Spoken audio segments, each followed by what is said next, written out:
road trippers, welcome to another episode of the Road Tripping Podcast. I'm your host, Dean Ward. As always, it's great to have you tuning in.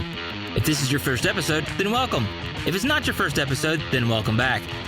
As always, we want to take this opportunity to say thank you for letting us provide you with content that helps your commute suck just a little less. It really means a lot to us that you're listening. Today we're trying out a new segment format that we're calling Miles with Molly. This will be a shorter format episode, or perhaps just a regular show edition. We will let your feedback guide us on the final decision, so be sure to let us know. This will be where Molly will bring you facts about a person, place, or thing that will make you smarter for the next time you have to deal with Bob, the office know-it-all, while you're waiting for your microwave meal to heat up in the break room. By the way, we really dislike Bob? Just kidding, Bob. No, we really aren't. Trippers, today I'm going to bring you some interesting facts that I discovered while doing some research about the longest river in the world, the Nile River. From pharaohs and man-eating crocodiles to the discovery of the Rosetta Stone, the Nile has been part of human history and cultures for centuries.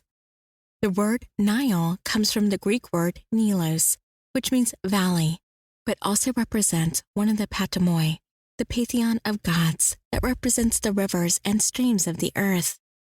The Nile is one of only 2 rivers in the world that were personified in their culture, meaning to assign human characteristics to an inanimate object or abstraction. The Nile is also known as Father of Life, Mother of all men, or the Father of African rivers. The Nile was and is the center of life through countries it flows. The river originates in Burundi, south of the equator, and flows northward through northeastern Africa, passing through the countries of Tanzania, Uganda, Rwanda, Burundi, Republic of Congo, Kenya, Ethiopia, Eritrea, South Sudan, and Egypt, and eventually, finally, draining into the Mediterranean Sea through distributaries, the Rosetta to the west, and the Damelia to the east, which forms the Nile Delta, with an average of 680,000 gallons, 3 million liters per second, some of which has flown over the entire length of the estimated distance of 4,258 miles, or 6,853 kilometers from its source, which could take as much as approximately 3 months. The Nile has 2 major tributaries. The longer White Nile is considered the prime stream and headwaters, while the Blue Nile carries 2/3 of the river's water volume and most of the silt that moves downstream. The source of the White Nile is sometimes considered to be Lake Victoria, which is the largest lake in Africa, but the lake itself has feeder rivers of considerable size, like the Kagera River, coming from the mountains, the Ruvai River of Burundi, and the Nyabarongo of Rwanda are also contenders for the true and ultimate source of the White Nile. The Blue Nile source at Lake Tanya in Ethiopia is not disputable, and it flows from there to meet the White Nile near Sudan's capital city, Khartoum.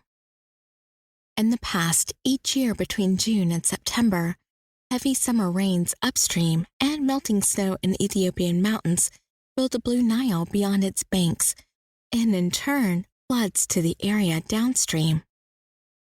Once the water reaches the floodplains located mostly in Egypt and dissipates a thick black silt, which is left behind on the ground. The silt creates rich, fertile soil for planting crops, which is vital because Egypt receives almost 0 rainfall. Approximately 96% of the sediment carried by the Nile River originates in Ethiopia, according to the New World Encyclopedia. The silt area was known as the Black Land, which the desert lands further out were known as the Red Land. The ancient Egyptians could not have built the civilization that they did without the flooding for their farms. In the 1960s, the Aswan Dam, the world's largest embankment dam, was built in Aswan, Egypt, to control the flooding. So since 1970, this has not been an issue. This also created Lake Nasser, the second largest man-made lake in the world, which is approximately 270 kilometers long and is especially important to Egypt's fishing industry. Today, crops are grown through irrigation methods that do not require the flooding of the river, but having the water available is still important for the crops, commerce, fishing, electricity generation, and tourism that make up a large portion of the Egyptian economy. Since 2011, the Grand Ethiopian Renaissance Dam has been under construction on the Blue Nile, just about 10 miles east of the border with Sudan, which raises issues for Sudan and Egypt due to the more restrictive flow that will now flow through their countries.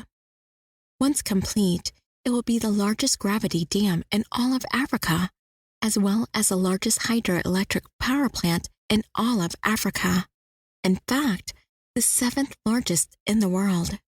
It is so large that when they began restricting the flow of the river, it will take between 5 and 15 years to fill the water, depending on the average rainfall and the politics of the region. Now, for the next part, I'm going to test a theory, and I would really like some feedback from you listeners.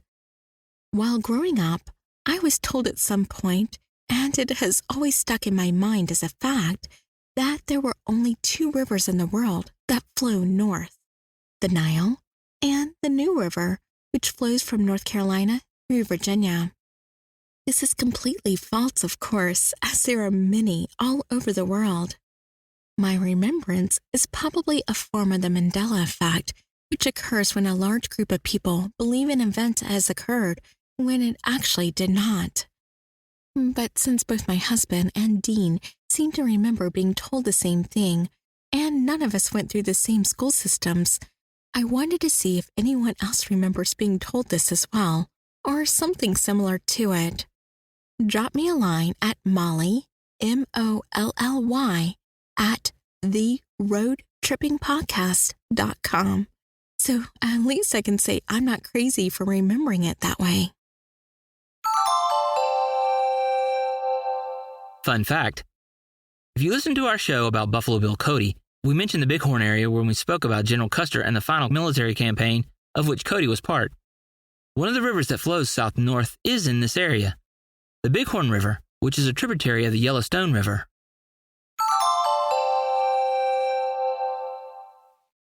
The Nile River and its banks have an abundant amount of animal life. These include the rhinoceros, African tigerfish, also known as the piranha of Africa, the Nile perch, which is an invasive species, which can get up to 440 pounds and is quite a popular meal in Europe due to its taste and very few bones, the lungfish, Nile monitors, enormous Vandu catfish, hippopotamus, wildebeest, baboons, frogs, mongooses, turtles, tortoises, and over 300 species of birds. Hundreds of thousands of water birds spend their winters in the Nile Delta. This includes the world's largest concentration of little gulls and whiskered terns. Possibly the most well-known animal and most feared is the Nile crocodile. This predator has a reputation as a man-eater and can reach the lengths of 18 to 20 feet, which is 5.5 to 6 meters, weighs about 500 to 900 pounds, or 227 to 410 kilograms, and lives in the wild for an average of 45 years, but in captivity nearly 80 years. They can be quite aggressive toward people, which is why the estimated death toll by the Nile crocs is about 200 a year. It does not help that they have to share their habitat with people. They are known to eat zebra, small hippos, porcupines, birds, and other crocodiles. It will also scavenge carrion and eat up to half its body weight at a feeding. Having told you about these man-eaters, let me tell you about one of the craziest sports I've ever heard of. And by the way, Dean says we should bring it back and put it on pay-per-view. I just have to shake my head sometimes when talking to that guy. Anyway, the sport was known as water jousting, which was an aquatic combat sport performed by ancient Egyptian fishermen. The oldest records date back to 2780 to 2380 BC. There are even depictions on the events on some tomb walls, but the information gained in itself is very limited. The premise, however, seemed to be that each participating vessel held a small group of men, each one wielding a long pole. While most of the crew used theirs to maneuver the boat, a few of them would stand upright, wielding their poles to knock opponents off their respective boats. The opponents who fell were not allowed to climb back into the boat, but had to swim to shore. You guessed it, right through the potential of Nile crocs and the hippos. Something similar is done in France, Switzerland, and Germany, but of course without the crocs and hippos. Hello, trippers! Do you have a podcast that you want to cross-promote? Or are you a business with a product that you would like to advertise? Then reach out to us at theroadtrippingpodcast.com to see how we can help.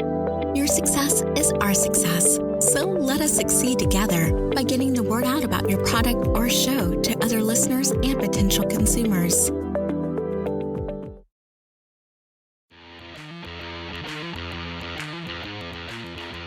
Well, that's all the time we have for in this episode of the Road Tripping Podcast. But if you liked it and want to hear more, please subscribe to the show feed and give us a 5-star rating on your favorite podcast directory. The more positive reviews we receive, the more trippers will be able to find us, and the faster we will grow, thus able to bring you new content. Be sure to visit our website, theroadtrippingpodcast.com, to keep updated on future shows, leave show suggestions, and see all the ways to find and interact with us all in one place. If you're able and feeling generous, then a link to our Patreon page can be found under the support link on the homepage. As always, until next we meet, stay safe, trippers.